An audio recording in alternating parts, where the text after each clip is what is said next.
What had to happen in both of us was inside our heads, though. And I think that was the hardest part of all, was for us to have to decide we have to change our expectations. We have to change the way we think.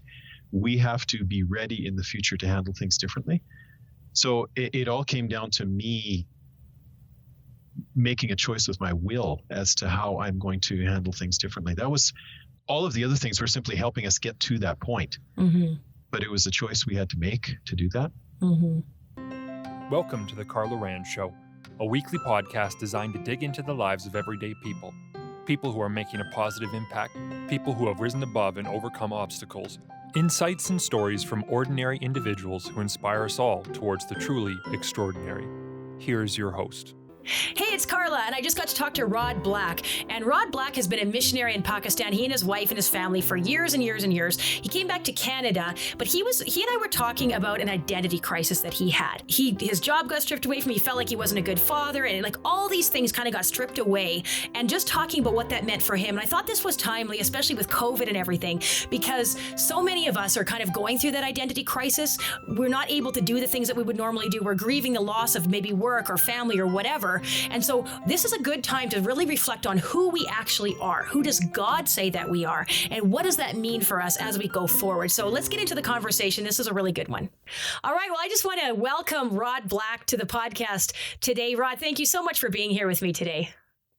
Thank you. This is going to be an experience. This is fun. Yeah, I'm really glad. And actually, I've known who you are ever since I was a little kid, because you've been a missionary in Pakistan, right? You were a missionary for years and years, Rod and Donna Black. And I remember praying for you, and our church supported you. It was just years and years. So I always knew this man out there, this missionary couple out there somewhere, but not really knowing exactly as a kid, like where Pakistan is or anything. But I know you would come and you do the slideshow presentation, and all the kind of the typical missionary things.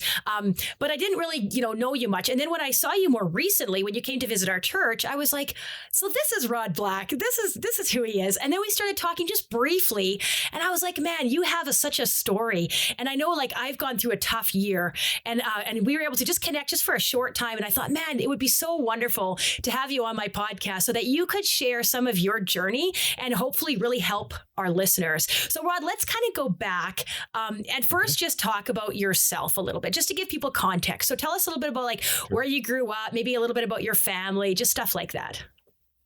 Okay, good. Shall do. I grew up in Drumheller, Alberta, Dinosaur Valley, the hole in the prairies, and the Badlands. And actually that kind of set me up for where I was going to be going later in my life as well, but I'll get to that. Went out to Vancouver, did a bachelor's degree at a Bible college, met the lady there who would become my wife. And then about a year later, she and I set out for Pakistan. And you said you weren't sure where that was. Actually, when the mission suggested to us that we would be going to Pakistan, I didn't know where it was either. I thought it was part of India. And I had to do a whole research project on this to be sent out there. We went out in 1983. And so we've been connected with the mission organization since then. We had our 4 kids were all born in Pakistan. They did some of their schooling there, came back to Canada on occasion, did some of those slideshows in your church, did my master's degree, and then we returned to Canada, completing our time in Pakistan, returned in 2011. We're now living in Edmonton. I'm still with the same mission organization, so we've been with them almost 40 years. And we are the happy grandparents of 5 and soon to be 6 grandchildren. Nice. Congrats. That's awesome. Yeah, it was funny because when you said you went to Pakistan in 83, I would have been 2 years old. So I was little. Okay. I'm just a little bit younger than you, just a little bit younger. Yeah. I'm not going to say anything about old age or anything here yet. Yeah. Okay, good. No. Oh, that's cool. So you were there a long time, but more than that, you were been in with that mission for a long time. Yeah. I turned 40 this year. So that's interesting. Yeah, that's cool. Almost 40 years that you've been with them. So that's kind of neat. So can you tell us, Rod, it sounds like, you in this little nutshell, you're telling us all about what you did. That's a lot. Can you tell us maybe about some of the obstacles that you had to overcome, either as a child or just going out to missions? I mean, you guys got married, you and Donna got married, and it sounds like you just decided, hey, we're going to go into missions. There must have been a bit of a journey to get there, I would think. Yeah, and it's in looking back over it and seeing what the things are that God put into our lives that prepared us, got us ready for, got us thinking about that sort of thing. We'd always been interested in missions. We'd had the same thing. We'd had missionaries come to our church when we were kids. We'd seen the slideshows. We'd seen the possibility of serving God overseas and doing things like that. It was a big decision to make to go to Pakistan. We didn't realize how big it was at the time or what it was going to involve, how many years it was going to be. We certainly didn't know the kind of things we'd be running into. I am not particularly athletic. I'm not particularly brilliant in school. So I ended up being something of a generalist. In other words, you get handed things and you do them. And so we went out to Pakistan. We went through the culture shock of learning to live in a society where the religion was completely different than everything I'd grown up with. The way of thinking, dress, food, everything was different.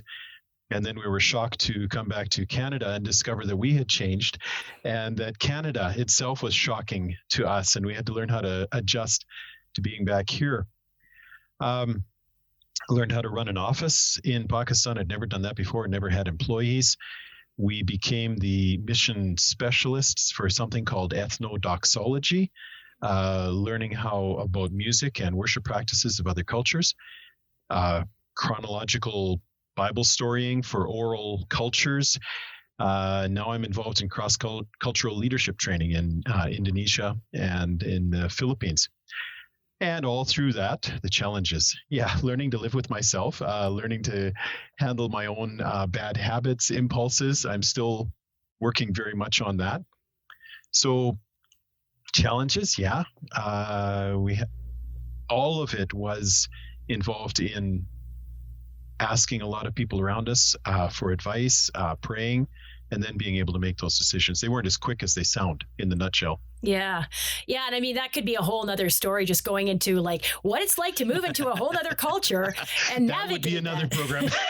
And then not only are you doing that, but like you're newly married. So you're trying to learn to be a husband. You're learning this new culture and you're learning suddenly like some leadership skills, right? Like now you're suddenly having to like train and lead other people. So that must have been a lot for you. Did you kind of hit a wall ever, Rod? Did you have to learn to say no, or did you have to learn to put up boundaries, or was that sort of something that kind of became an obstacle for you in any way? I completely quit after about 6 months. We were done. We were finished. And so we were living in a town where there was 4 English speakers, a town of 120,000. And I was tired of it. So we got on a public transport, went up to the city next to us where there were some other missionaries. And I said to my supervisor, I'm done. I quit. We're finished with this. Mm-hmm. And she said, I'm actually going out to visit somebody right now, so I'll call the servant in. She'll make you a nice cup of tea. You go up on the roof and sit there for a bit. When I come back, we'll talk about it. And she gave us a whole afternoon to just sit and think. We had hit culture shock wall. We were done. And she talked us through that. She helped us to realize, set our expectations a bit lower, be more patient. And we survived that one. We burned out, my wife and I, in 92. And 94, we had to return to Canada for a year to recover from burnout. We had gone through, hepatitis that knocked us out for almost an entire year. We had to deal with that. And then just raising kids. So there were some interesting stops on the way. So burnout, what does burnout look like to you? Because I know people use that kind of, sometimes, I burned out or had a mental breakdown or whatever. I kind of had my own form of burnout this year. But what does burnout look like to you? Or what did it look like to you, to the both of you? Being completely unable to cope with decisions.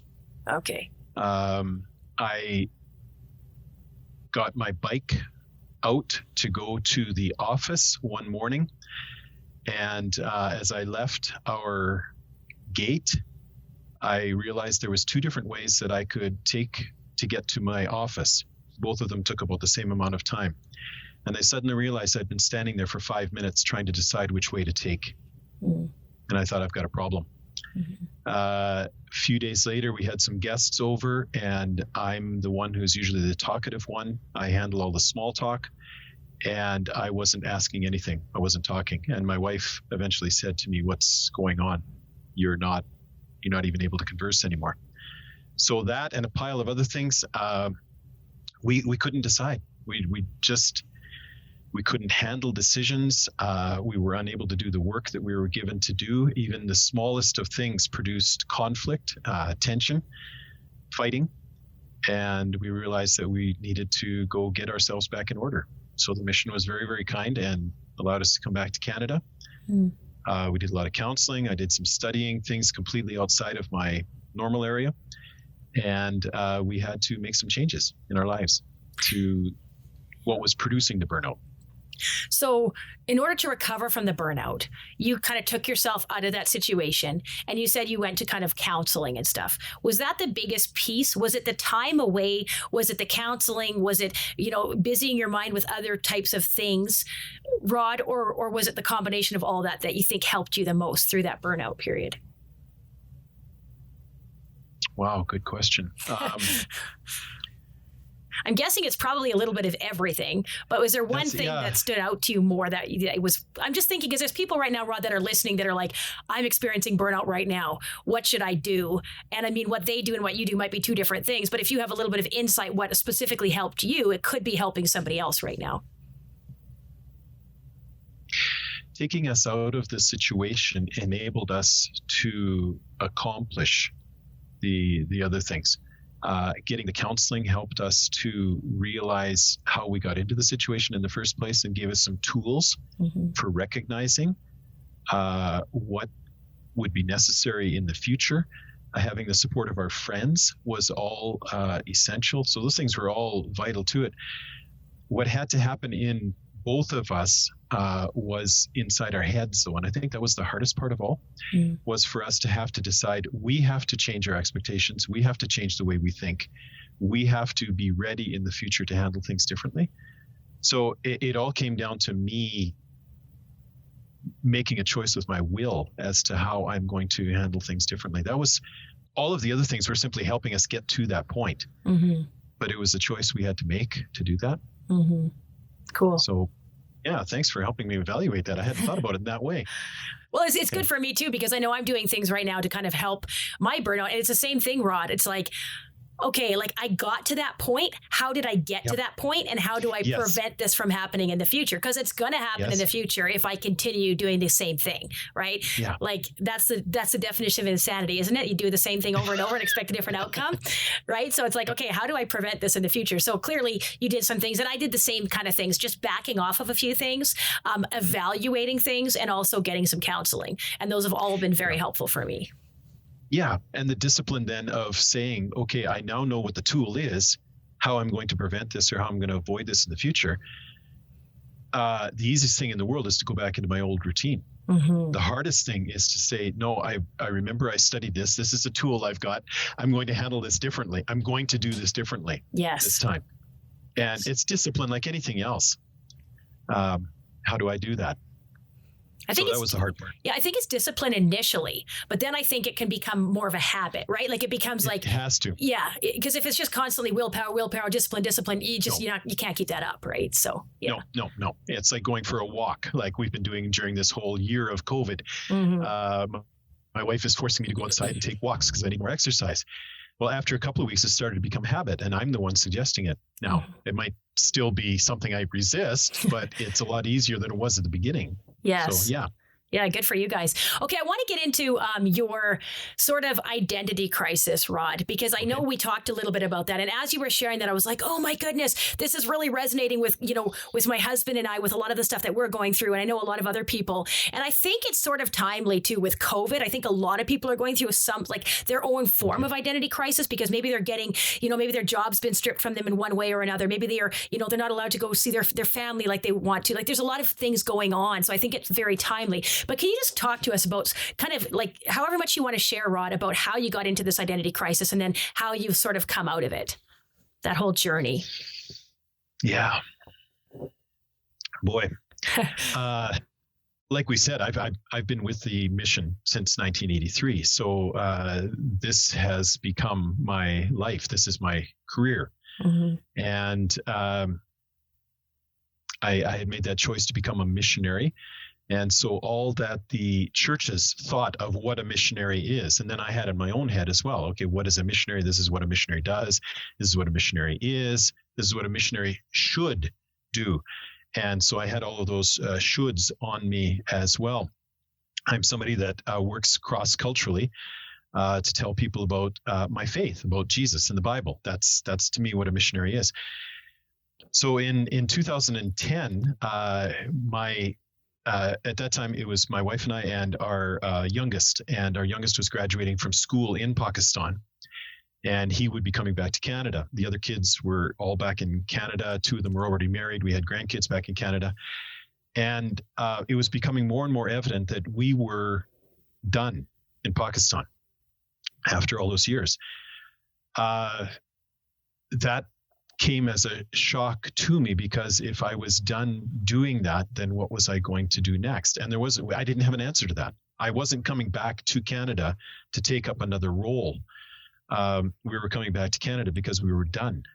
And as we came back to Canada, again, the mission is very generous. Take the time to get yourself settled in. We didn't know where we were going to live. We had no home. We had to choose a place. And as we came back to Canada, we discovered that we were also going through some family struggles.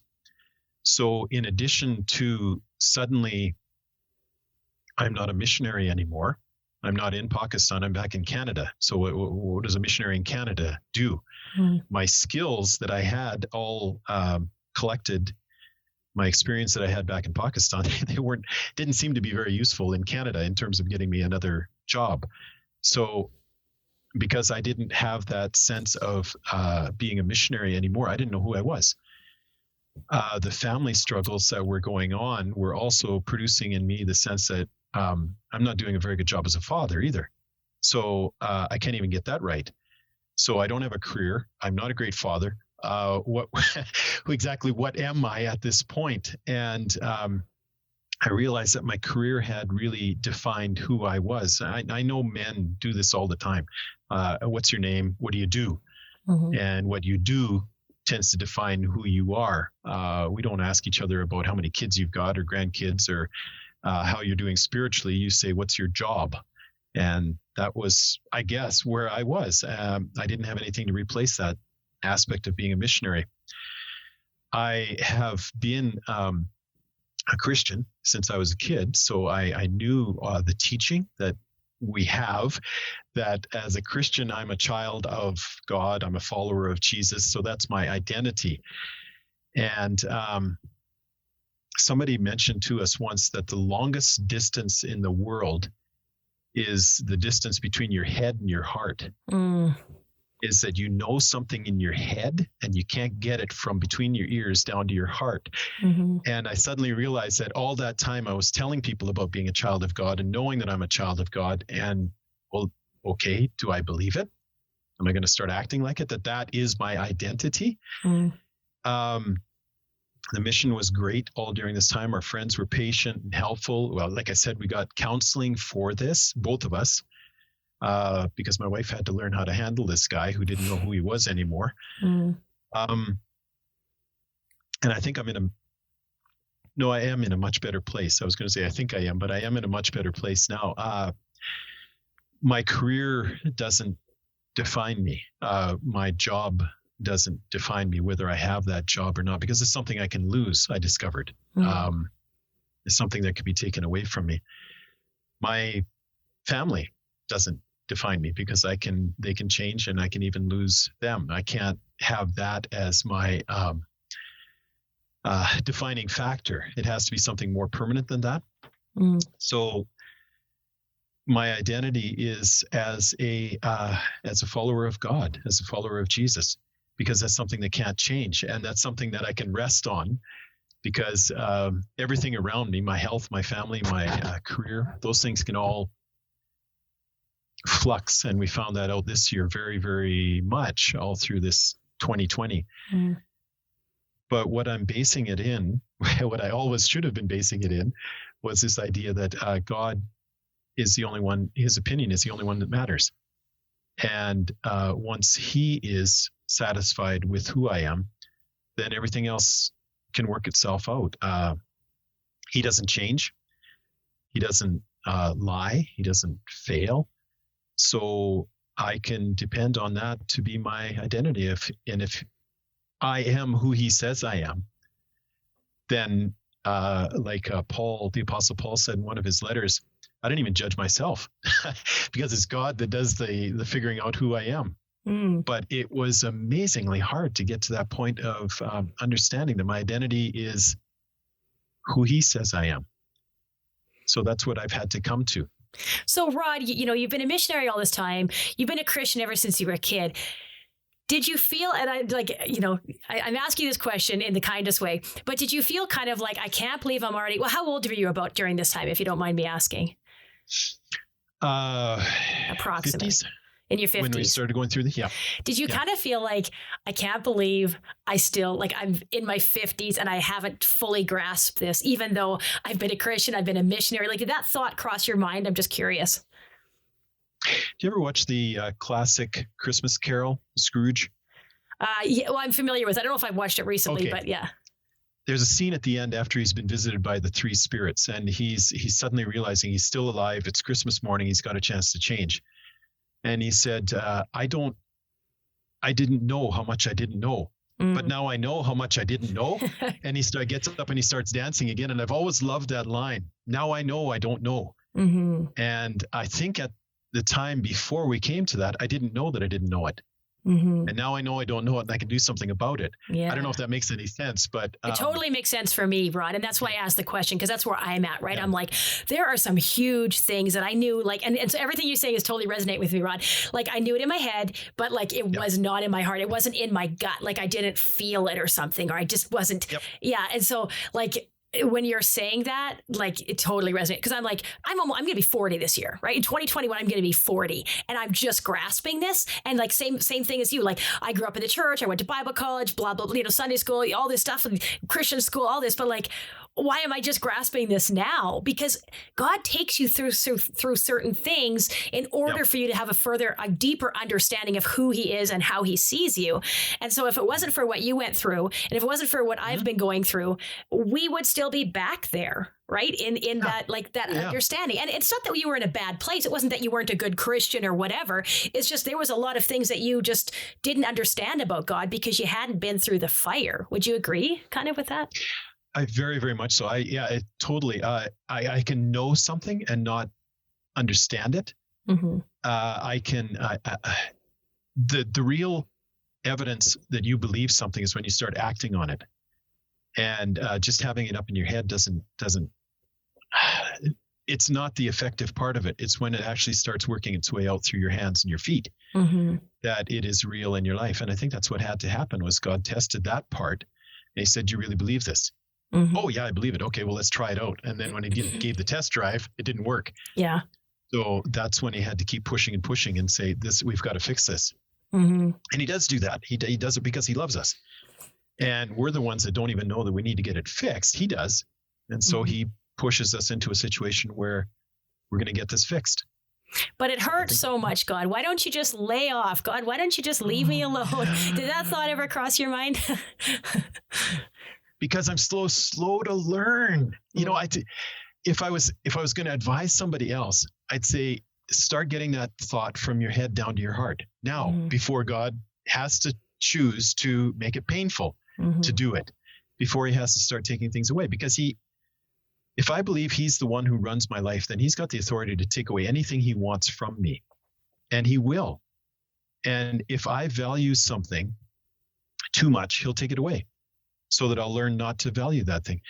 And if I'm setting my identity on my career, he's got every right to take it away and say, now do you know who you are? And I think he would much rather do it the other way. I think he would much rather leave us in our career and not be dependent on our career, that our identity would be based on Christ and he wouldn't have to keep taking things away. Mm-hmm. But because I'm slow to learn, sometimes pain is the best motivator. That I'm actually going to get out of my comfortable rut and do something about this. Yeah. So I think that's why he allowed that. So you talked about your identity, Rod. You talked about, like this identity in Christ. What does that look like? Like you talked about how God sees you, and it doesn't matter about your family, and it matters, but like that's not your identity, your job, your family, your hobbies, your interests, whatever. That's not your identity. You said your identity is in how God sees you. So Rod, how does God see you? How does God see us as people? It's a big question. He sees me as somebody who belongs to him, somebody that he's responsible to provide for, somebody that he has given a purpose to, and somebody that he is fitting to live in this crazy world that we're in. And my identity in Christ, in God, means that his opinion is the one that matters. How does he think I'm doing in things? So if I crash into a situation and I choose to not do something properly because I'm worried about how people are going to think about me or my social standing, then what I'm saying is I value their opinion more than I value God's. And that's something that I've had to be learning because I am not good at conflict. I don't like going into those kind of situations, and I will usually try to come out of it looking good rather than come out of it with God looking good, whatever the cost is. So my identity is the fact that whatever else is taken away, whatever else is stripped away, I'm his. I still belong to him. Mm-hmm. That isn't going to change. I have a purpose in him, whether I have a paycheck. I have work to do in him, even if I don't have a 9-to-5. Mm-hmm. So that's where I'm heading with that, and I'm still learning about what all that means. Mm-hmm. But very, very glad that I've got it. Do you think that God sees you as a failure sometimes, Rod? Like when because people ask this question, and a lot of Christians, right? We struggle with this. We're like, we did what we shouldn't have done. We weren't supposed to do this sinful thing or have these thoughts or fail as a mom or a father or whatever. We should have been more loving. We shouldn't have yelled at our kids. We shouldn't have yelled at our spouse, whatever. How does God see us when we do that? Because I think this is important. So what would you say about that, Rod? How does God see you when you're failing, quote unquote, as a husband or a father or in your work or whatever? Does he see you go ahead. You want my head answer or my heart answer? Let's do both. Let's do both. What I feel like is sometimes different than what I know. And that's that head-heart thing again. Yeah. How do you feel then? What do you feel? Because a lot of this... I feel like a failure. You feel like a failure. And do you feel like God is looking at you, pointing at you and saying, you're a failure, Rod? Do you kind of feel that sometimes? No, and that's the difference between the head and the heart. Yes, I feel it. I feel like God is pointing at me. Okay. I feel like God thinks I'm a failure. Right. And that's a lie. God might think I failed, and that's a huge difference between me being a failure, because a failure means that's my identity. Mm-hmm. And again, this goes back to my identity. I'm in God. I'm one of God's children. He chose me. I can't buy this position. I can't earn this position. He chose me. He's got me in it.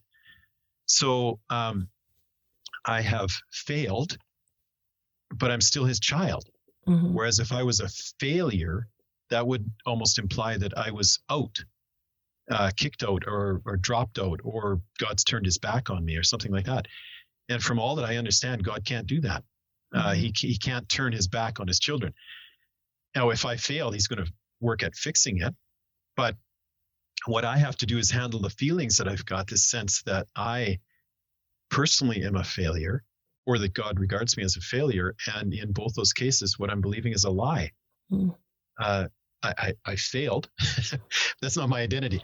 And God doesn't think I'm a failure because he can't. He's got a different purpose for me.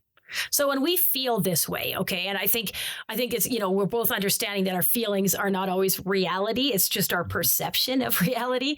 But I mean, in the scripture in Romans, right, it says, therefore, there is now no condemnation for those who are in Christ Jesus. And I had a friend tell me this one time. She's like, Carla, when you're feeling condemned, when you're feeling a lot of shame, when you're feeling really heavy, like God is like upset with you, she's like, that is a lie, because God is not condemning you, right? He is always there to restore, to bring you up, to help you, to guide you, to comfort you. He is not there to condemn you and put this heavy hand, right? And I mean, it talks about like his burden is light, his yoke is easy. What could you say about that, Rod? Would you kind of like agree with that? Is there anything you would add to what I just said? No, well, I mean, what you said was beautiful. And it just put me in mind of my favorite football team is going through a rough patch right now. Their receivers can't catch the ball. Okay. And so the quarterback throws it, receiver drops it. And I'm thinking if the coach then thought that the receiver was a failure because he dropped the ball, you drop him off the team. Get out. We're going to put somebody else new in there. But I think what the coach then says is you drop the ball.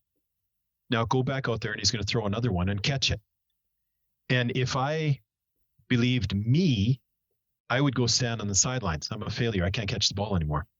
If I believed my coach, I'd go back there again and try to catch the next one.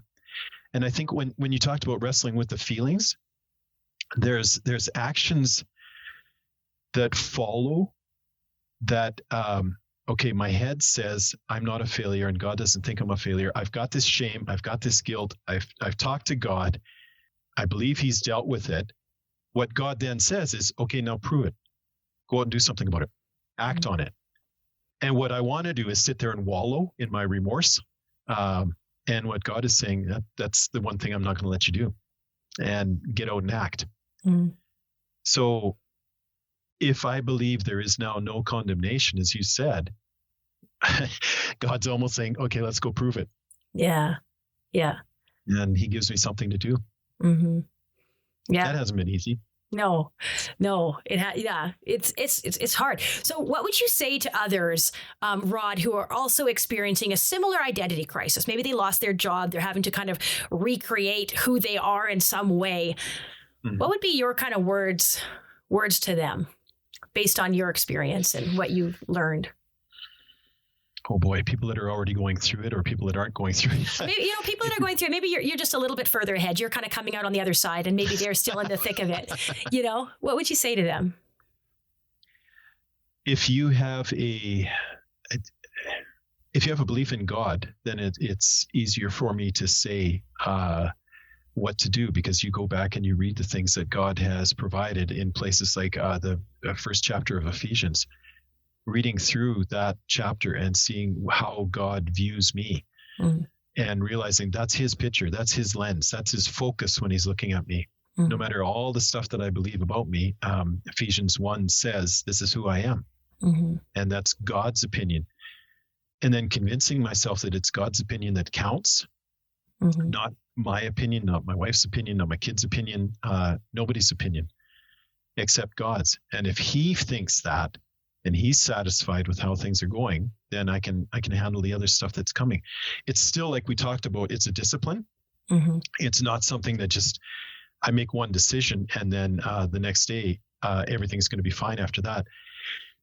In forming a new habit, I've got to keep making this decision until it becomes the habit and becomes the way of thinking. And that doesn't mean that I'm not going to blow it and still have those same thoughts that I did before. But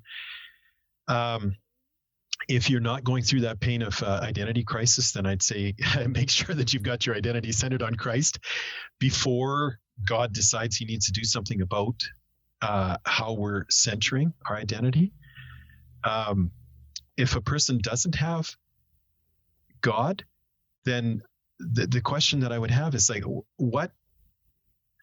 where do we get our sense of worth from? Like, what is it in our life that actually gives us a sense of identity? And be really honest about, I couldn't live without my fill in the blank. If I lost that, I wouldn't have an identity anymore. And for me, I can here's again, head and heart. I can say this to myself. I can lose anything in the whole world and still have Jesus. Do I believe that? Yes. Do I want to test it? I don't hope not.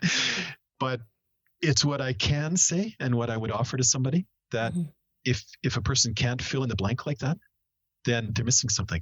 And I think that's what this identity crisis has been teaching me, is that what value do I place on God through all of this? Yeah. Yeah. And Rod, so I appreciate what you said. And I think it's interesting too, because I see you as a very humble person, a very humble man. And so I think for me, asking these questions, like, you're putting thought into it, and you're constantly saying, like we all should, is like, yeah, we know it in our head, but is it getting to our heart? And that's really where the testing comes from, right? And it sounds like you've been tested. I've definitely been tested this year. Probably a lot of other people have been tested this year to various degrees. But why must we be tested? Why do we have to experience pain, Rod? Why can't life just be easy? Like, and we kind of touched on this earlier, but like, why do we have to go through hard times? Because they all, it's just not fun. Why can't we have more fun? Why do we have to, why does it have to be so hard? How much time have you got here? No? That's an awful big question, Carla. In this instance, God sent pain to me because it was the only way to kick me out of my rut. It was the only way to get me moving. Nothing else seemed to be working. So God made it very, very uncomfortable for me until I made the changes. And the purpose of the pain was to get me to a better place, not a different place, a better place. I wasn't doing well in the rut that I was in. And God doesn't want that. He wanted me to be in a place where I was doing what I was supposed to be doing and in his purpose. So because I'm in the wrong rut, he chose to make it very, very uncomfortable and allow me to go through burnout so that I would make the changes necessary to get me into a different rut. He chose to let the family problems happen so that I could start thinking about, well, what really matters? How am I supposed to be acting towards my family and valuing them the way that I should be?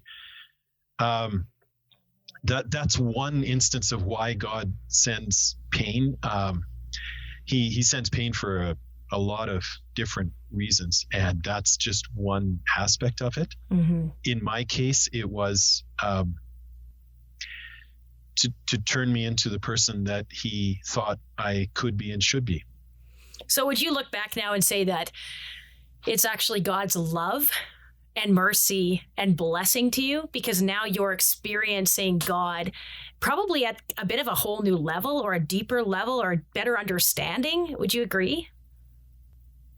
Yes.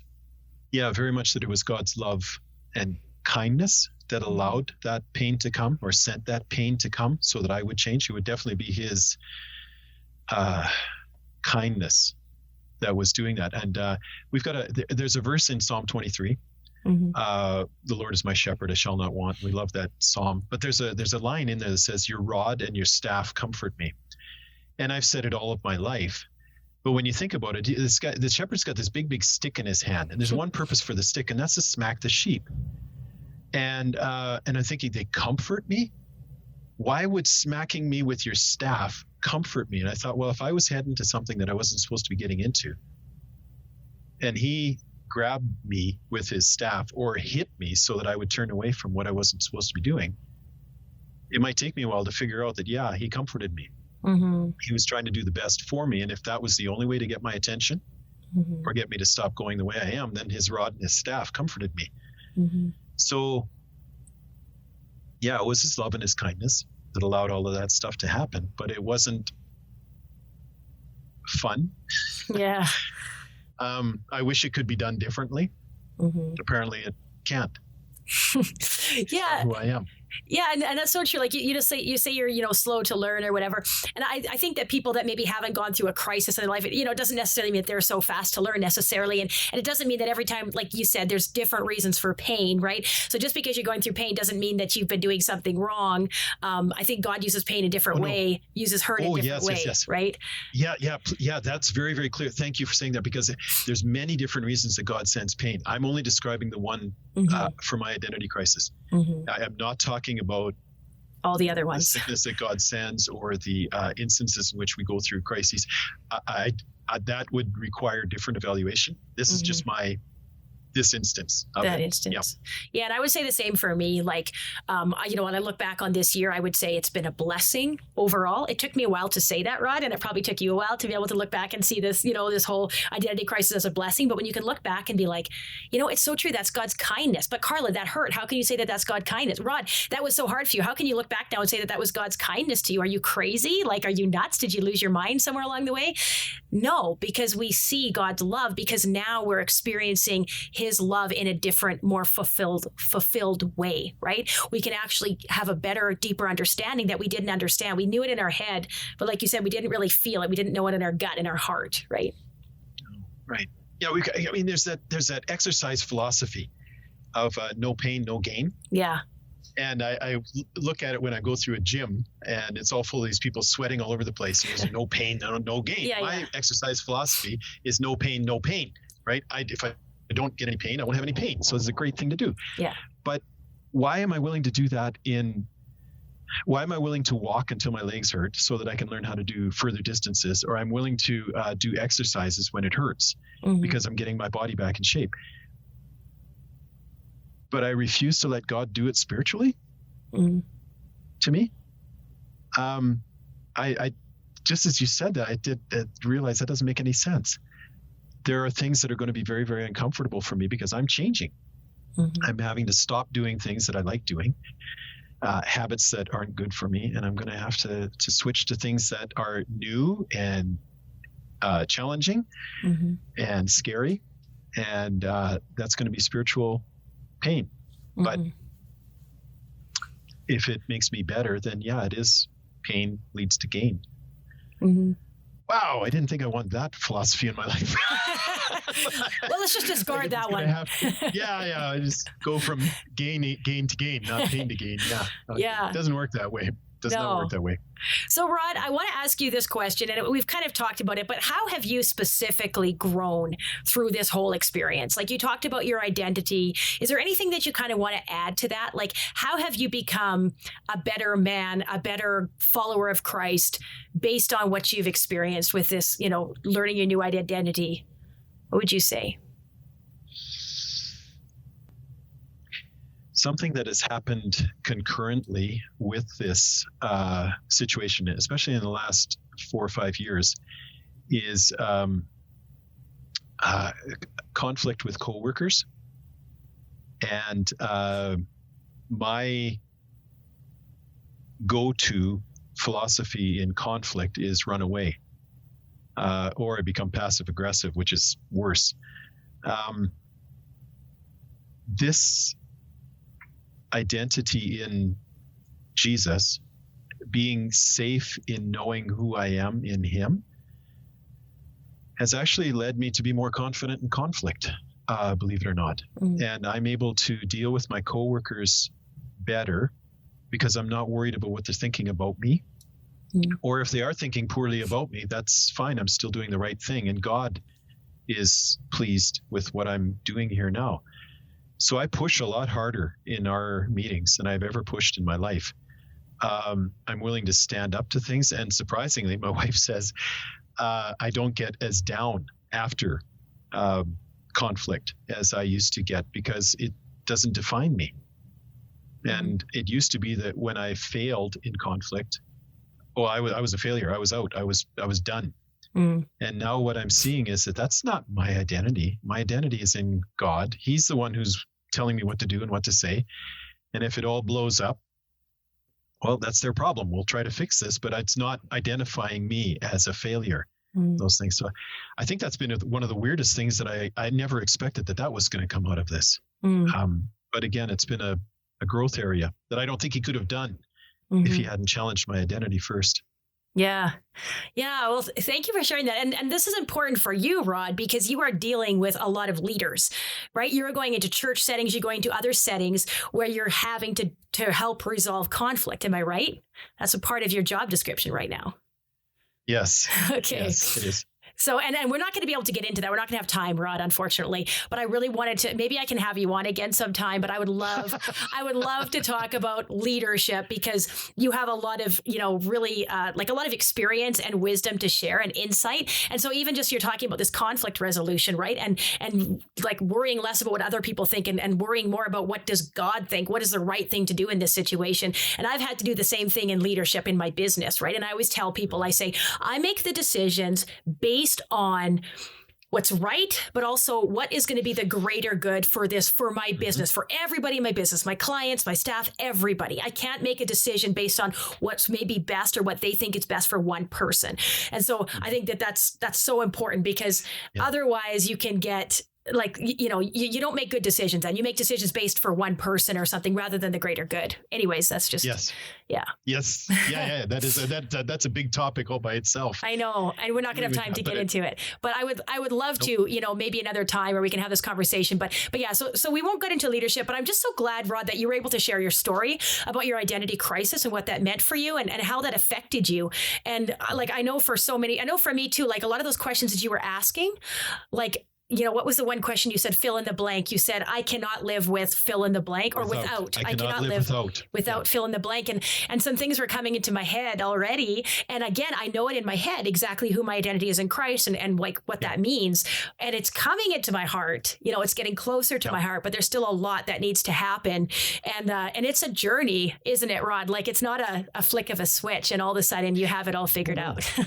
Oh, no. This is all a journey. I mean, that identity crisis didn't mean I'm done. It's now, okay, God, what next are you working on? And sometimes you don't even know it until you have to look back on it and say, that's what he was doing for the last year. What was he doing this whole year of 2020? Yeah. What was he trying to teach us? Yeah. What's he trying to hammer into our heads that we obviously haven't learned yet? I know. And I think some more of it. Yeah. And I think of that song Waymaker, right? It's like, even when we don't see it, you're working. Even when we don't feel it, you're working. You're always working. Yes. Like God is always at work. And so I even think of like, the time kind of before this burnout happened, when everything looked like it was going well. Carla looked like everything was fine. Everything was not fine. I was dealing with stress. I was taking on too much. I was just like things were starting to and so what I did to cope with that, Rod, is I just had a very hard heart. I put up walls everywhere. And so, I was just hard like a stone. And so it's like, well, Carla looks good. And I was very good at looking good. But, things were not going okay inside. And in order to try to keep up the facade, I had to become very, very hard. And so it was God's love and his mercy and his kindness to me to really break me down so that I could take down that wall and become more vulnerable. And so vulnerability would be my word for 2020. When I look back, I'm like, vulnerable, that is my word. I have a new word for 2021. My new word is going to be balance, because I'm not a balanced person. I go all in on one thing and then I completely stop on the other. So just finding balance with business, with family, with, all the things that I need to do. But anyways, that's another topic too. But Rod, if people want to find out more about you or learn more about you or just connect with you, where would be the best place for them to go? Wow. We do a newsletter. We send that out fairly regularly. And that's with your mission? Churches. That's with your mission? Yeah, through the mission, talking about what our ministry is. I don't have a blog. I don't have a website.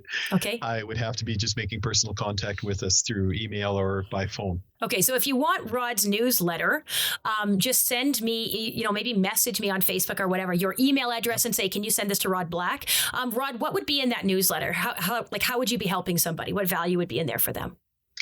The newsletter generally talks about our ministry and what God has been doing in our ministry. And we don't tend to get as personal in that. If somebody wanted to get discussing more about the identity crisis or what we did, what we've been learning, our newsletters, we tend to try to keep them really short so that people can read them quickly. If people wanted to find out more information, then I probably would need personal contact. Okay. And I'd be happy to share with others who are going through identity crisis and tell them what I've learned through that. And that would then be through either email or by phone. So same thing, contact you. Okay. And you can get them in touch with me. Okay. Well, thank you so much, Rod. Really appreciate you just sharing and being vulnerable on here. The word of the 2020 word of Carla Rand. So thank you. Thank you so much, Rod. Really appreciated this conversation. Thanks, Carla. Thanks for asking the questions because it helps me think. It helps me get these things formulated. So I appreciate this, and God bless as you go into your balanced 2021. Thank you. This episode is brought to you by my company, Power Fitness Online. We are a tight-knit fitness community, and we guide you every step of the way to get fit and stay fit through our live workouts, nutrition coaching, and incredible support team. Go to powerfitnessedson.com to learn more. Thank you for tuning into the podcast today. If you enjoyed it, please leave a positive review on Spotify, Stitcher, Apple Music, or wherever you're listening. And if you're watching on Facebook or YouTube, I would love to see your comments. I would love to know what you think about this episode and interact with you. I love hearing from you. Once again, I'm Carla Rand, and this is The Carla Rand Show, and I can't wait to see you next week for our next episode.